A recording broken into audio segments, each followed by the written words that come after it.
ನೇರ ದಿಟ್ಟ ನಿರಂತರ ಸುದ್ದಿಗಳಿಗಾಗಿ ವೀಕ್ಷಿಸಿ ಕೆಎಸ್ ನ್ಯೂಸ್ ಟಿವಿ ಕನ್ನಡ.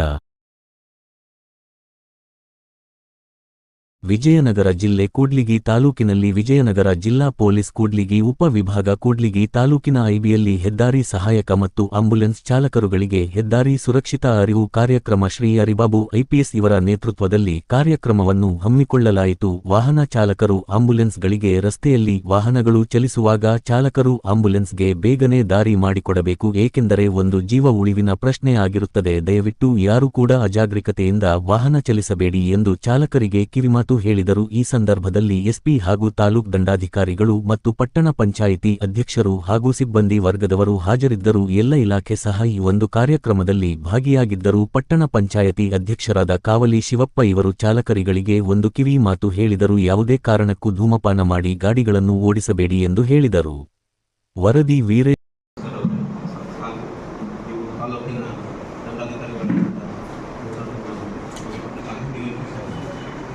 ಇವತ್ತಿನ ದಿನ ಏನು ಕಾರ್ಯಕ್ರಮ ಹೆದ್ದಾರಿ ಸಹಾಯಕರು ಮತ್ತು ಆಂಬ್ಯುಲೆನ್ಸ್ ಚಾಲಕರುಗಳಿಗೆ ಹೆದ್ದಾರಿ ಸುರಕ್ಷತಾ ಅರಿವು ಕಾರ್ಯಕ್ರಮ. ಈ ಒಂದು ಕಾರ್ಯಕ್ರಮದಲ್ಲಿ ನನಗೆ ಸ್ವಲ್ಪ ಏನೇನು ಮಾಡಬೇಕು, ಏನೇನು ಮಾಡಬಾರ್ದು ಆಕ್ಸಿಡೆಂಟ್ ಆದಾಗ ಅದ್ರ ಬಗ್ಗೆ ಸ್ವಲ್ಪ ತಿಳುವಳಿಕೆ ಹೇಳಲಿಕ್ಕೆ ಏನಂತಂದರೆ, ಈಗಿನ ಒಂದು ಫಾಸ್ಟ್ ಯುಗ ಇದು ಮಾಡ್ಬೋದು. ಯಾರಿಗೂ ಸಮಾಧಾನ ಅನ್ನೋದಿಲ್ಲ.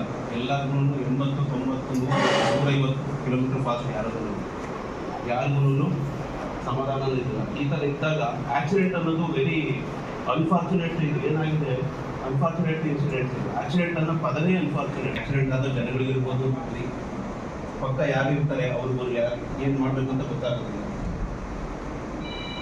ಏನು ಮಾಡಬೇಕು ಈ ಸಮಯದಲ್ಲಿ, ಯಾರ ಲೆಕ್ಕದಲ್ಲಿ ಇರ್ತಾರೆ ಅವರು ಆ ಒಂದು ಇನ್ಸಿಡೆಂಟ್ ಆದಾಗ ಎಷ್ಟು ನೀವು ಹೆಲ್ಪ್ ಮಾಡ್ತೀರಿ, ಅವ್ರಿಗೆ ಎಷ್ಟು ಫಾಸ್ಟಾಗಿ ಹೆಲ್ಪ್ ಮಾಡ್ತೀರಿ, ಆ ಒಂದು ಜೀವನನ ಕಾಪಾಡುತ್ತೆ. ವೆರಿ ಮಚ್ ಆ ಗೋಲ್ಡನ್ ಅವರ್, ಏನು 1 ಅವರಲ್ಲಿ ನಾವು ಏನು ಮಾಡ್ತೀವಿ ಅದು ತುಂಬ ಸಹಾಯಕ ಆಗ್ತದೆ. ಏನು ಇವಾಗ ಆಕ್ಸಿಡೆಂಟ್ ಆಗಿದೆ, ಫಸ್ಟ್ ಏನು ಮಾಡಬೇಕು?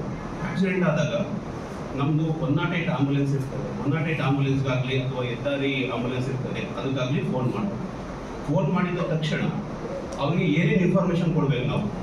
ಫೋನ್ ಮಾಡಿ 108 ಫೋನ್ ಮಾಡಿ ಎಲ್ಲಿ ಯಾವ ಲೊಕೇಶನಲ್ಲಿ ಆಕ್ಸಿಡೆಂಟ್ ಆಗಿದೆ, ಆಕ್ಸಿಡೆಂಟ್ ಆದಾಗ ಏನೇನಾಗಿದೆ, ಏನೇನಿದ್ದಾವೆ, ಇಷ್ಟು ಇನ್ಫಾರ್ಮೇಷನ್ ಕ್ಲಿಯರ್ ಆಗಿ ಅವರಿಗೆ ಇನ್ಫಾರ್ಮೇಷನ್ ಕೊಡಬೇಕು. ಅವಾಗ ಅವರಿಗೆ ಎಷ್ಟು ವಾಹನಗಳು, ಎಷ್ಟು ಆಂಬ್ಯುಲೆನ್ಸ್ನಲ್ಲಿ ಕಳಿಸ್ಬೇಕು ಅನ್ನೋದು ಅವರಿಗೆ ಸರಿಯಾದ ಒಂದು ಮಾಹಿತಿ ಸಿಗ್ತದೆ. ಮತ್ತೆ ಇನ್ನೊಂದು, ಯಾರು ಇನ್ಫಾರ್ಮೇಷನ್ ಕೊಡ್ತೀರಿ ಆಂಬ್ಯುಲೆನ್ಸಿಗೆ, ಅವರು ಅಬ್ಬಾರ್ದು ಆ ಘಟನೆ ಸ್ಥಳದಲ್ಲೇ ಆಂಬ್ಯುಲೆನ್ಸ್ ಎಲ್ಲ ಬರೋವರೆಗೂ ಅಲ್ಲೇ ಇದ್ದು ಅವರಿಗೆ ಮಾರ್ಗದರ್ಶನ ಕೊಡಬೇಕು. ದೇವಸ್ಥಾನ ಇರ್ಬೋದು, ಇಲ್ಲ ಯಾವುದೋ ಒಂದು ಕ್ರಾಸ್, ಏನೋ ಒಂದು ಲೊಕೇಶನ್ ಇರ್ತದೆ, ನಿಮಗೆ ಗೊತ್ತಿರುತ್ತೆ. ಆ ಒಂದು ಲೊಕೇಶನ್ ಕರೆಕ್ಟಾಗಿ ಹೇಳಿದ್ರೆ ಆಂಬ್ಯುಲೆನ್ಸ್ ಇಮಿಡಿಯೇಟ್ ಆಗಿ ಅಲ್ಲಿ ಹೋಗ್ಲಿಕ್ಕೆ ತುಂಬಾ. ಮತ್ತೆ ಅಲ್ಲಿರ್ತಕ್ಕಂಥ ಜನ, ಅಲ್ಲಿ ಯಾರು ಆಕ್ಸಿಡೆಂಟ್, ಅವರು ಇಮಿಡಿಯೇಟ್ ಆಗಿ ಏನು ಮಾಡಬೇಕು? ಫಸ್ಟ್ ಅವ್ರ ಸೇಫ್ಟಿನೂ ನೋಡ್ಕೋಬೇಕು.